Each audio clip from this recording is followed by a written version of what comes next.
ഒരു ഫുട്ബോൾ മത്സരം. ഇത് നടക്കുന്നത് ദുബായിൽ. കാസർഗോഡ് ജില്ലയിലെ ഒരു പഞ്ചായത്തിലുള്ള നിവാസികൾക്ക് മാത്രമേ ഈ ടീമിൽ അംഗമാകാൻ സാധിക്കൂ. IPL മാതൃകയിലുള്ള ലേലവും നടക്കുന്നുണ്ട്. വളരെ രസകരമായ ഈ ഫുട്ബോൾ മത്സരത്തെക്കുറിച്ചാണ് അടുത്ത റിപ്പോർട്ട്.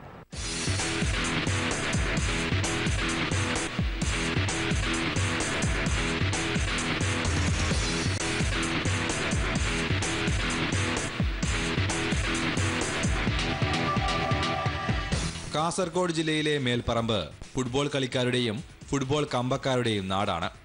പ്രവാസിയായാലും അതിന് മാറ്റമില്ല. അതുകൊണ്ട് തന്നെയാണ് മേൽപ്പറമ്പ് ഉൾപ്പെടുന്ന ചെമ്മനാട് പഞ്ചായത്തുകാർക്ക് മാത്രമായി ഒരു ഫുട്ബോൾ മത്സരം ദുബായിൽ സംഘടിപ്പിച്ചത്. കിസൈസിലെ കോർണർ ഫുട്ബോൾ ഗ്രൗണ്ടിൽ സെവൻസിന്റെ ആവേശം. എറൗണ്ട് മേൽപ്പറമ്പ് എന്ന ഫേസ്ബുക്ക് കൂട്ടായ്മയുടെ ആഭിമുഖ്യത്തിലായിരുന്നു മത്സരങ്ങൾ. ഫുട്ബോളിൽ വളരെയധികം പേരുകേട്ട നാടാണ് ഞങ്ങളുടെ നാട് മേൽപ്പറമ്പ്. പ്രവാസ ജീവിതത്തിൽ ഇവിടെ ഉള്ള കുറേ ആൾക്കാർ ഫുട്ബോൾ കളിക്കുന്നുണ്ട് ഞങ്ങളിലുള്ള. അപ്പോൾ അവർക്കുള്ള ഒരു അവസരം കൊടുത്തിട്ട് ഇങ്ങനത്തെ ഒരു ഫുട്ബോൾ മാച്ച് സംഘടിപ്പിച്ചതാണ്. മേൽപ്പറമ്പ് പ്രവാസി ലീഗ് എന്ന പേരിൽ സംഘടിപ്പിച്ച മത്സരത്തിൽ 8 ടീമുകൾ പങ്കെടുത്തു. നയാ ബസാർ, ചളയങ്കോട്, വള്ളിയോട്, മേൽപ്പറമ്പ്, കട്ടക്കാൽ, മരവയൽ, മാക്കോട്, വളപ്പിൽ തുടങ്ങിയ ഗ്രാമീണ ടീമുകൾ. പരസ്പരം അറിയുന്നവരാണെങ്കിലും വീറും വാശിയും നിറഞ്ഞതായിരുന്നു മത്സരം. കളി പലപ്പോഴും പെനാൽറ്റി ഷൂട്ടൌട്ടിലേക്കും നീണ്ടു.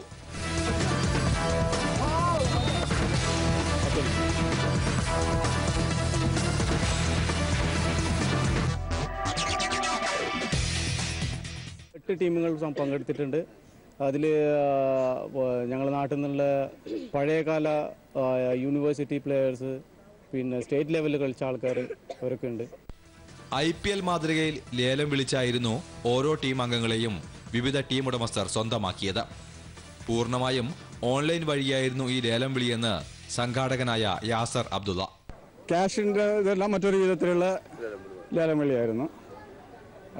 ഓരോ ടീമിന് ഒരു നെറുക്കെടുത്ത് കൊടുത്ത് ഒരു അവസരം കൊടുത്തിട്ട് ആദ്യ അവസരം കിട്ടുന്നവർ ആദ്യത്തെ കളിക്കാരനെ വിളിച്ചെടുക്കുക. കളിക്കാരുടെ ഒരു 4-5 ഗ്രൂപ്പ് ഉണ്ടാക്കി ഒരു പെർഫോമൻസ് അനുസരിച്ചിട്ട് ABCD എന്നിങ്ങനെ 4-5 ഗ്രൂപ്പ് ഉണ്ടാക്കിയിട്ട് ഓരോ ഗ്രൂപ്പിൽ നിന്ന് 2 കളിക്കാരെ ഓരോ ടീമിൽ വിളിച്ചെടുക്കുകയായിരുന്നു. കളി കാണാൻ ആവേശത്തോടെ ആളുകൾ. ഓരോ ടീമിനെയും പ്രോത്സാഹിപ്പിക്കാൻ തങ്ങളുടെ ടീമിന്റെ ജേഴ്സികൾ അണിഞ്ഞും പതാകകളേന്തിയും നിരവധി പേർ.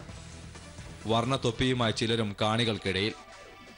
IPLന്റേത് പോലുള്ള ആവേശമായിരുന്നു കാണികളിലും. കളിക്കാരെ പ്രോത്സാഹിപ്പിക്കാൻ കാസർകോട്ടെ പഴയകാല ഫുട്ബോൾ താരം ഇല്യാസ് A. റഹ്മാനുമെത്തി. കാണികൾക്കിടയിലിരുന്ന് ഏറെ നേരം കളി കാണുകയും ചെയ്തു ഇദ്ദേഹം. ബ്രിട്ടീഷ് ഗ്രൂപ്പിന്റെ ഉടമസ്ഥതയിലുള്ള ടീം ബ്രിട്ടീഷ് കട്ടക്കാലിനായിരുന്നു കിരീടം.